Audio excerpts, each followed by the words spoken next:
Looking for a car you can count on?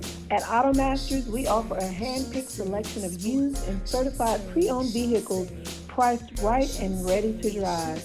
With easy financing and expert service, AutoMasters is your trusted dealership from test drive to keys in hand. AutoMasters, driven by trust, powered by service. Visit our website at automasters06.com or stop by today. And oh yeah, tell them Sonia sent you. She say, sports. She say, sports. She say, sports.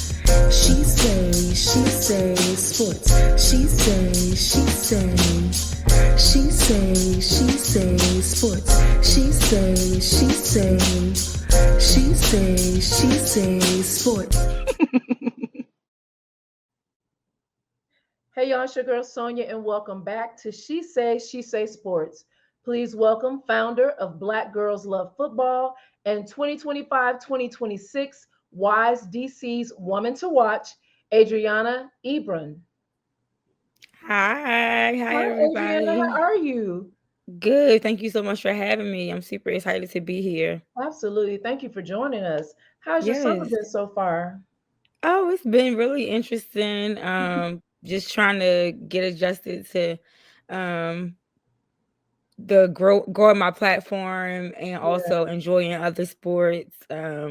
W NBA All-Star was super fun to watch, and it was. um I was excited because both of the local both of the DC Women's Football League teams both went to their championship games.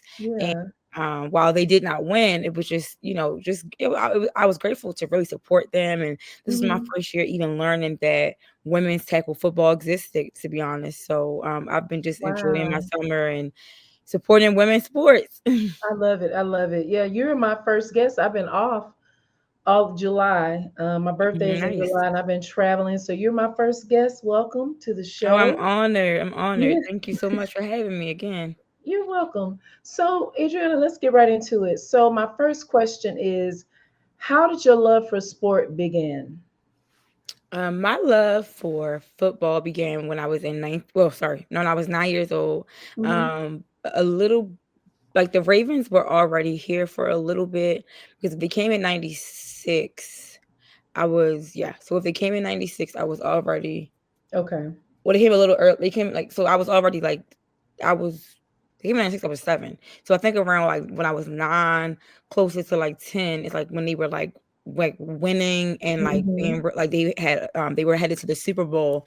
Right. And their very first Super Bowl, I would say, was like when I really fell in love with football, because we were able to dress up in our purple. We got to be out of uniform. Yeah. We got to just have such a good time and like go visit the stadium. They were Hmm. very active in the community. And so was the ownership of the stadium was super interactive in the community. And so Hmm. it just drew me into the game and the love for football, and of course the experience of our very first Super Bowl coming to Baltimore, Yeah. both since I was born. And I just I became interested in it because of the Ravens, and then it Yeah. grew more the older I got, especially when I could be able to afford going to the football games myself. Mhm. I went to like my very first game right after college, and I would say like in college is when it really grew, Yeah. because I went to Spelman for undergrad, and because of my love for the Ravens, it kept me going with like, Mhm. kept me interested in football. But Right. um, in undergrad, the Baltimore Ravens had a like fan group that met Hmm. on Sundays to watch the games at a sports bar in Atlantic Station.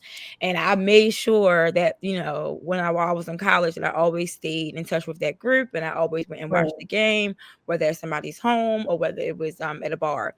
And then when I came back home, I finally like bought some jerseys and went ahead and started going to games, and I really became more invested into the NFL.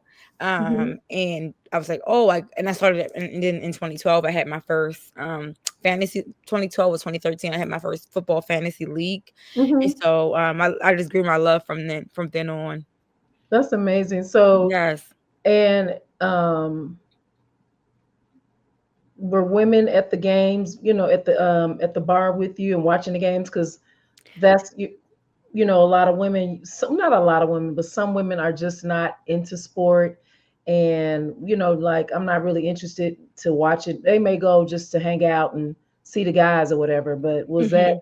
where you started kind of getting the idea about your group? I would say there weren't enough women who loved football that I would Hmm. see out like at the bars. And I remember really like the Peyton Manning, when Peyton Manning was playing for the Broncos, I started Hmm. meeting more and more women Gotcha. that love football and they were big Peyton Manning fans. I don't Black women love Peyton Manning. I don't know what it is, but we love Peyton We Manning. love them. We We love do. Like I've never like I don't know what it is about that man, but they love him. But all the people I meet love him. But anyway, so it wasn't a lot, but what I wanted to do was I found myself frustrated with like talking them. to men about football. Not my dad. Like my dad, he talks to me like I'm like we talk regular about football. But what would Hmm. happen is like I would have conversations with men and they would just dismiss me like, oh, you don't really know what you're talking about, or you don't, Yeah. or they would like try to quiz me about like, well, how long have you been a football fan and who is the best da, da, da, and like have all these type of ranking questions Hmm. and questionnaires before you could really have a conversation. And I used to just be like, oh, I wish like I could talk to more women about football. So that was Hmm. how I started my own league that was women's only. Um, Mm. it was only like 5 of us, it was 6 of us, but it was fun. And, I did it a few times. And then I just also was super passionate about, the game. And I was still just looking for like a group of women to like talk about football with. But um, as life went on, I just kept putting it off and putting it off. And Hmm. then with social media, I was like, one day I was like scrolling and just doing my looking at football stuff because I honestly I do that most of the time. Hmm. The off season at night, I'm watching like highlights. I find myself watching highlights a lot, Right. YouTube conversations, all that fun stuff. And one day somebody like pretty much like attacked me in like a comment section, and then I watched them attack somebody else, and then I would say when Angel Reese became really a worldwide sensation and people were attacking her, I was like, you know what?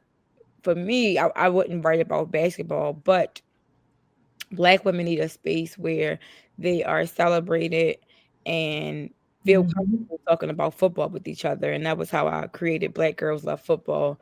And I saw that before I saw it, like before I named it Black Girls Love Football, I saw that it was a Black Women's Love Football on Hmm. Facebook, but it wasn't one on Instagram. So I started like the Black Girls Love Football on Instagram. Hmm. And I just used it originally as a platform to highlight Black women who I see speaking or analyzing the game on the sidelines.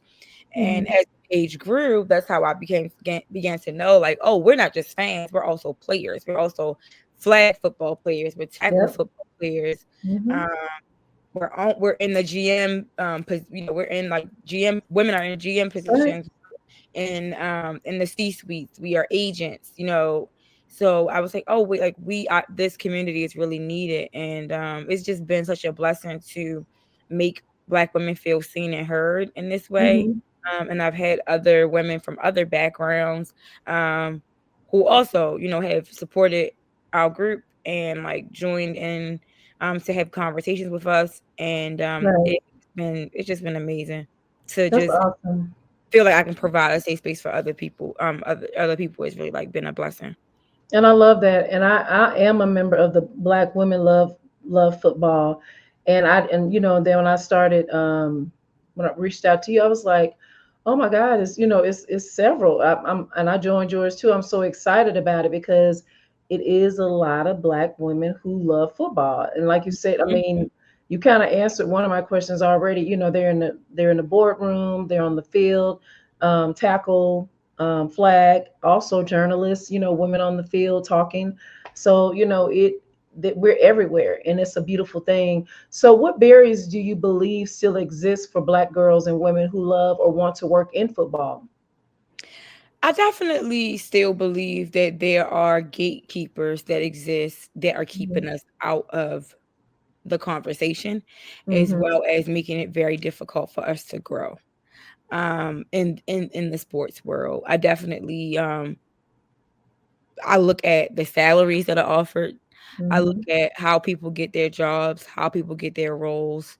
Um, Recently, Wiserman and diverse representation released a report on Black women in sports day on July 7th that pretty much like laid out some really disappointing numbers as far as how many of us represent, agents, and how many of us represent the fan base versus like there are a lot of Black women fans, but only like I think it was like 2.4%. I need to memorize these numbers, but I think it was like 2 point something percent of us feel, no, it was 6.2% of us who are fans that feel like our team, our football teams or sports teams are loyal to us. So we don't feel like we're being represented Mm, when we are targeting fan groups, right? I Um, agree. so I definitely feel that when the NFL is marketing towards Black women, and when the NFL is marketing towards women in particular, Black women aren't being really taken into consideration, Mm-hmm. which is disappointing because we are a very loyal group, Oh yeah, very loyal demographic that if you cater to us and if you show that you have our back, we're going to ride for you. that's true. Period. Period. Right.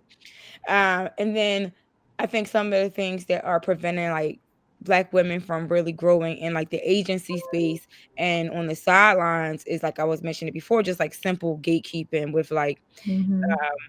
hiring practices and really being in the right place at the right time and like really trying to like try to navigate these spaces that are white male dominated. And Right. even for myself, I've noticed like a big trend. I've noticed like there are a lot of sports pages right now. A lot of Mm-hmm. women centered fan audiences, pages that are like in the millions of who they're targeting, but their content is not geared towards us. But the funny Mm-hmm. thing is I've had several meetings with content creators over the past week, and the biggest challenge that a lot of them have is that they still don't have community. And so Mm, what I'm noticing is like in our culture, community is natural, right? Like yeah. it's not always natural for all of us who weren't raised that way because we weren't all Correct. exposed to a positive community. But for my experience, like growing up, and then like my experience at Spelman, all I building community is like one of my favorite things to do. Mm-hmm. And so I think I've benefited a great deal of creating like community and making sure that if I know someone who wants to be a sports agent, I'm connecting them with like Nicole Lynn's assistant. Like, can you help this person navigate this? Or I'm connecting them Right. with somebody I know that's also in PR. Like, I might not have the position, but I'm gonna know somebody Right. who does have the position and Mm-hmm. make those connections for other women. I love And so that. I just think that it's really we're fighting gatekeepers. And um, also I'll say, and I noticed this a lot, and it's a little disappointing. It's like Mm-hmm. when you look at like a Miel or like a Shea Moisture, Mm-hmm. and when they get purchased by P&G or a larger brand, we tend to the public tends to like look down upon them, and it's like, well, the only way this brand is going to grow is to work the system. It's true. And some people do look at, well, somebody mentioned to somebody mentioned to someone else that they were disappointed in me that I had a meetup in London with someone who is a white woman who I have a great relationship with.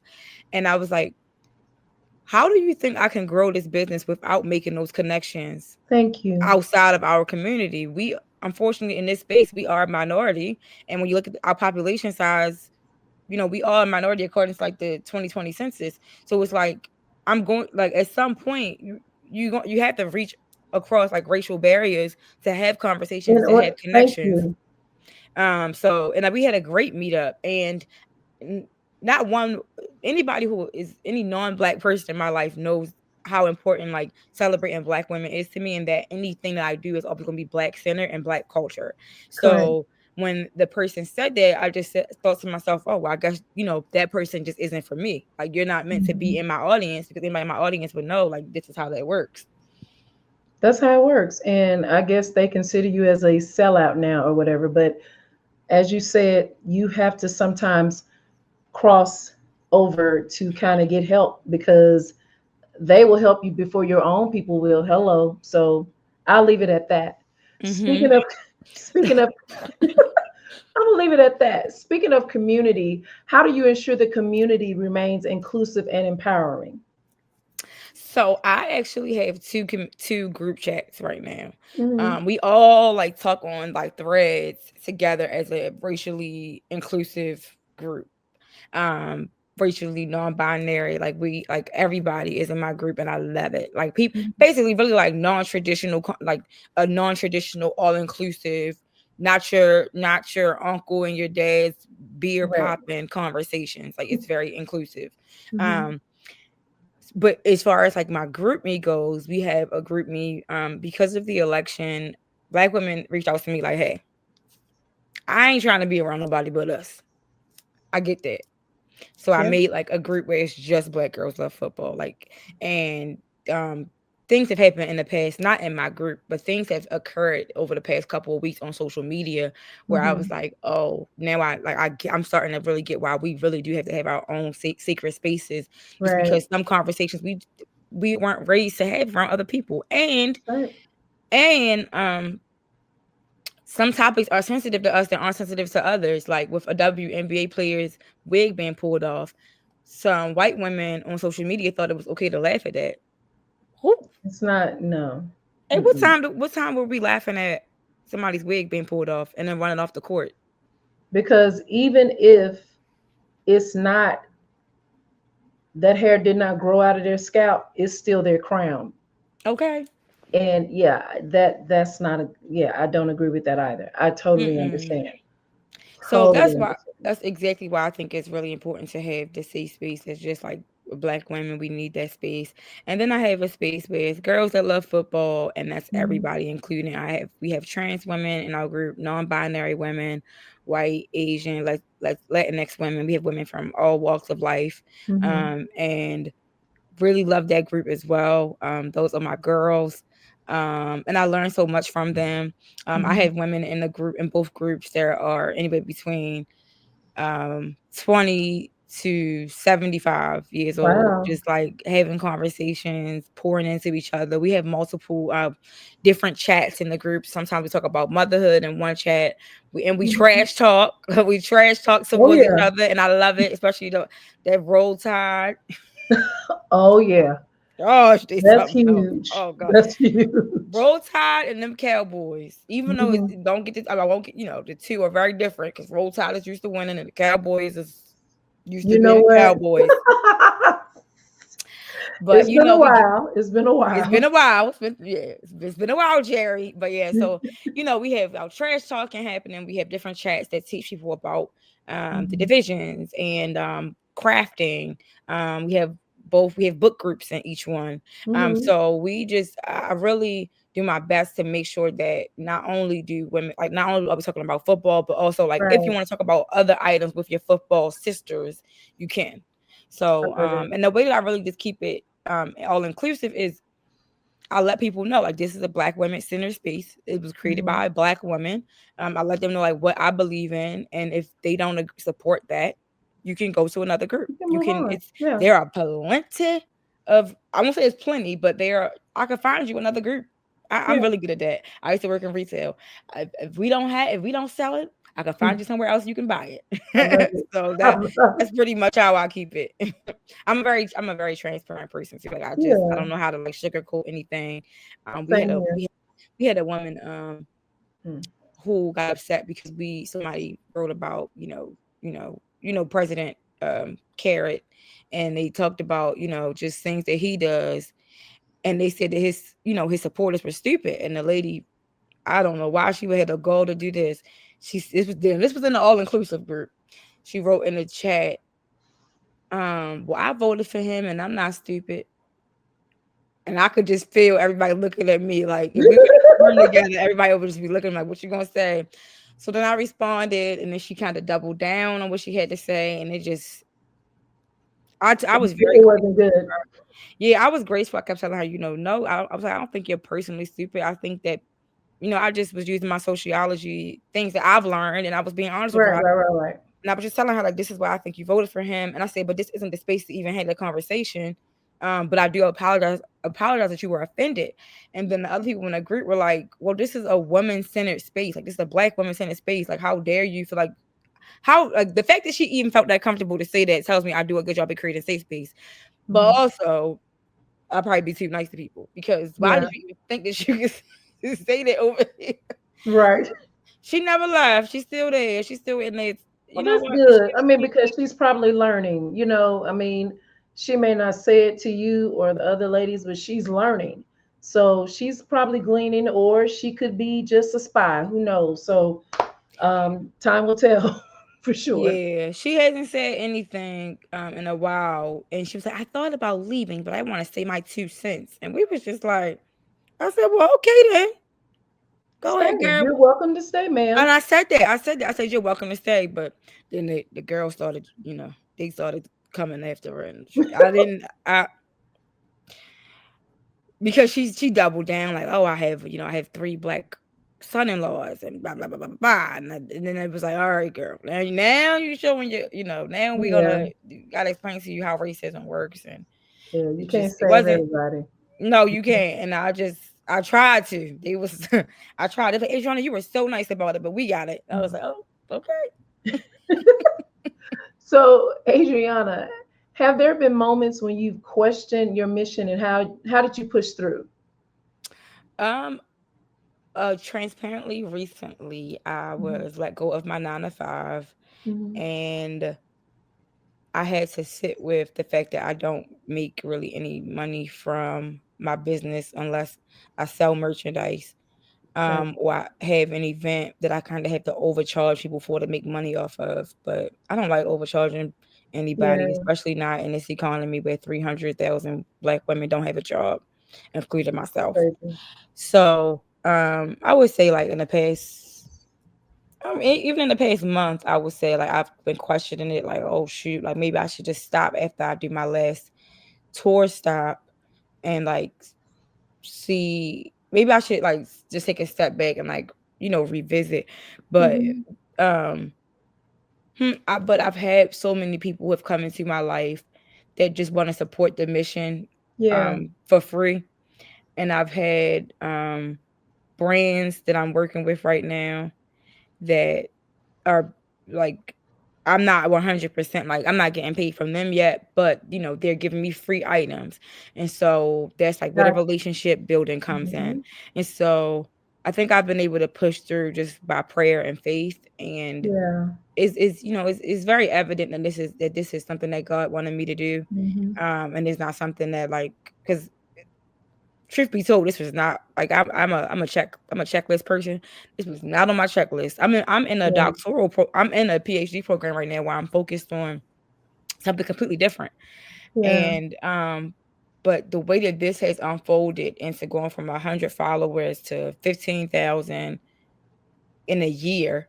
Wow. It'll be a year and like it'll be a year in a couple weeks. And where I started the Threads journey. So the Instagram started in 2023, but the Threads journey started last year. And it had just taken off. And, I had no intentions on ever going to the Super Bowl if my team wasn't there. But, I went this year and God has just made a way to open doors to me that I could just dream of. And even just being like a voice of my community and creating this community it really has been a blessing to do so. That's awesome. And sometimes favor is better than money sometimes. And don't stop.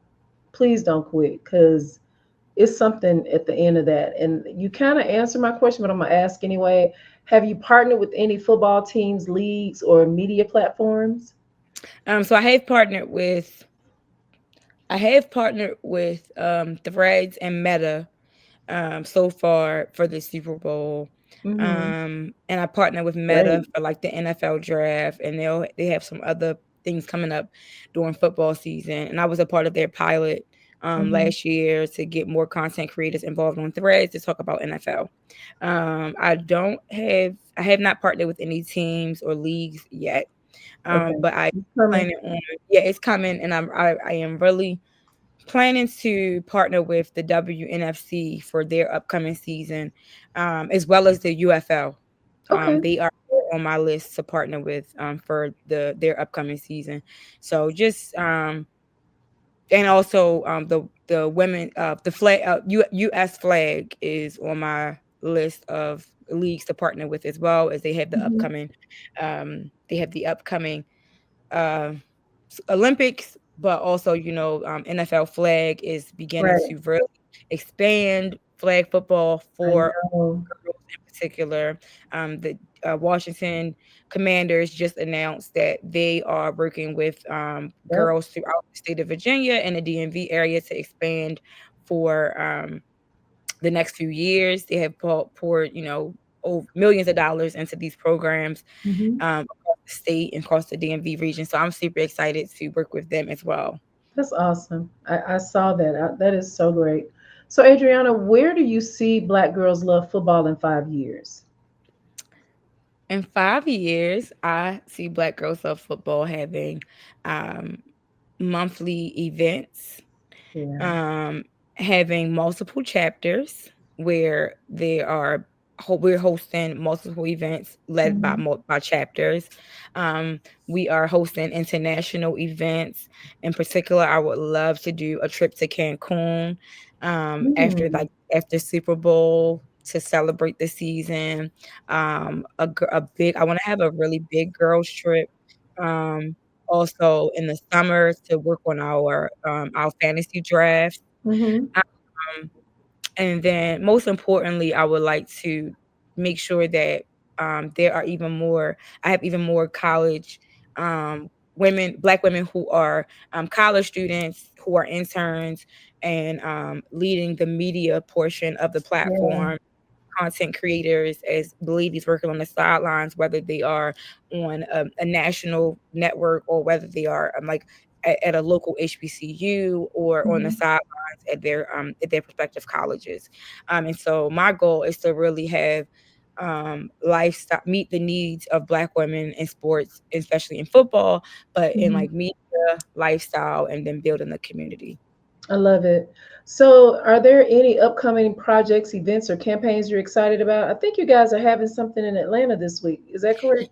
Yep, on Tell Sunday us I'm about that. having yeah, so Sunday I'm hosting our first summer tour. I We did an love event it. in LA. We did this really great brunch in LA, and then we're doing another one this weekend in Atlanta. This one is actually very unique. It's a happy hour experience. Mm-hmm. And so I'm having everyone dressed up in their very cute summer chic clothes. And we're talking about football. We're going to do some games, some giveaways, as well as we have a DJ, custom drinks, a stadium bag station, a photo booth, and it is just going to be a really great I time love where it. we're going to be talking about football, but we're also going to just be connecting with other women, other Black women, and I'm Mm-hmm. hoping that this will bring them out to connect with each other throughout the football season as well. And where is it going to be located and what time? And what are the hours? So the hours are 4 to 7. The location is a discrete location that I can't share until after Oh, the you can event. share. Okay, got you, got you. It's okay, but it's in Atlanta. It's in Atlanta. It's actually Because I was probably I'm trying to get everybody there. So I got you, girl. oh, it's sold out already. It's sold Oh, out. is Sorry. it? Oh, that is Yes, it's sold awesome, out. Yep. Adriana. Yeah, it's That's sold out. awesome. Um, yeah, we actually sold I most wish out I tickets. had known about it because I would drive down and visit. I mean, What? come back. No, Okay. I'm in Mississippi, but that's only 5.5 hours from me. About 5.5 hours. I wish you would have known about it too. Yeah, I know, yeah, but let me know about the next one. I will. I will. Yeah. If we weren't at capacity, I would tell you to come, but we're pushing capacity because Mhm. capacity is 75, but the activities that we're doing, I'm really trying to keep it at like 65. Right, gotcha. But I Hmm. got you for the next one. Please. And Yeah, so yeah, it's from 4 to 7 p.m. and it's gonna be a good time. I'm excited. I'm I'm really excited excited for about it. you guys. That's awesome. Adriana, how has founding Black Girls Love Football changed you? Um, it has changed me to definitely be a bit more softer when it comes to people's feelings about football. Or what I they don't. know, if they're beginner football, lovers or whatever. I'm sorry. What they no, you're fine. What they know, what they don't know. Hmm. Um, but also I used to hate Patrick Mahomes, and then when I started last year, more recently, Hmm. like I look at him differently because my goal is to make sure that every team and every fan feels love and that nobody feels like I don't like them and I'm not showing them love. And I mean, come on, they're Super Bowl champions 3 times, Yeah. and so um it's really taught me just to be like more neutral, and really to look at the players as I actually look at the players more as humans now than I did before Hmm. because I've made connections with the NFL Wives Association. Gotcha. So having a relationship with them makes me look at at the players completely different now. Right. Um and then also having relationships with agents makes me look at the players completely different now. As I'm starting to begin understanding contracts and just how Hmm. different things work. It's definitely changed my mindset as far as like how business works, and I'll always put the human first. But Right. definitely I'm not as mean as I used to be to Steelers fans. Well, that's good because I've been a Chicago Bears fan since I was 5, and it's been a while. A lot. It was before the Dallas Cowboys. That's my second team because I lived in Dallas. But Hmm. so be nice to me this season. I don't I, need no now stuff from you. now Bears fans I've never been mean to. I'm not even mean to Cowboys fans. That's what's funny. Like I think it's like, when I repost stuff, I think Jerry is a mess, but the fans, Right, right, right. I'm not. Oh, I'm Dallas Cowboy fans are amazing. New Orleans Saints and Cowboy fans are some of the best fans. When I go to their stadiums, it's amazing. I love them. So I agree. It's Jerry, not the fans. It's not the fans, especially not black women fans, because as crazy as they can get, they don't play about their boys, and they don't get. Yes, They could have anybody as the quarterback right now, and they're not tripping. yeah, So, that's and I was true. surprised he let Cooper Rush come to Baltimore because I was watching Cooper Rush yesterday at practice, and that boy can run. I mean, he's not Shocker. elusive as Lamar, but he was It was a elusive shocker. enough. Hmm. Hmm. He was gone. Yeah, Yesterday, he did really good in practice. So I was just like, okay. interesting. Never know what's going on with him. You never know. Last question, Adriana. What legacy do you hope to leave behind in regards to Black Girl Loves Football and just anything? I always say this to myself. I really want my legacy to be that I was somebody who made sure that every time you met me, that I made you feel seen and heard. I love that. That's what's up. Adriana, thank you so much for joining me today. But before we go, we have a little game we play called What You Know. I'll Okay. ask you a few questions and you choose the one that, well, choose the best answer that fits you. We'll Okay. see. All right. We're going to talk about football. Okay. How about that? That's fine. So, let me, I'm sorry. I'm sorry. You're fine. We're okay. Here we go. What is the name of the trophy awarded to the winner of the Super Bowl? I know these are easy, but the Larry O'Brien, the Commissioner's Trophy, the Vince Lombardi, or the Stanley Cup? The Vince Lombardi. Absolutely. How many players are on a standard American football team on the field at a time? Is it 11, 10, 12, or 13? 12. I mean 11. 11. Oh, Absolutely. my bad. Sorry. You have I'm to like, think wait. about it. That's okay. That's okay.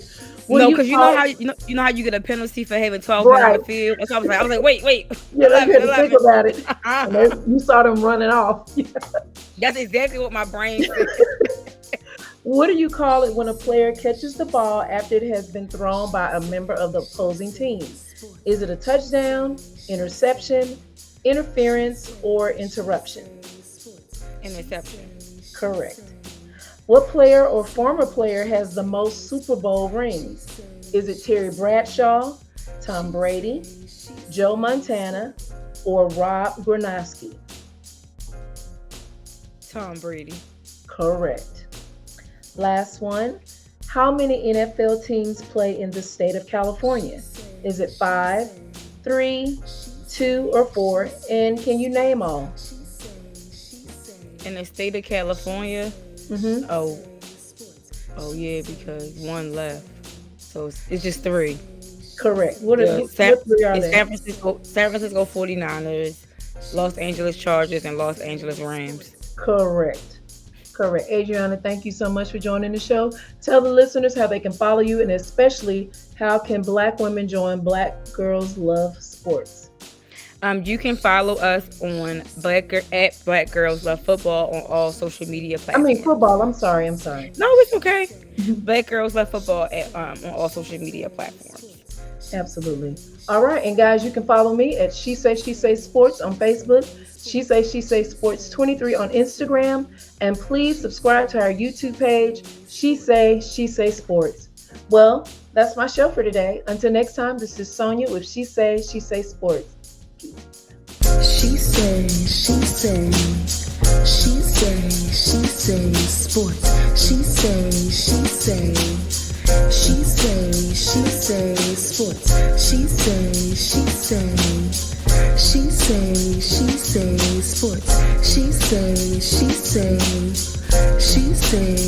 say sports.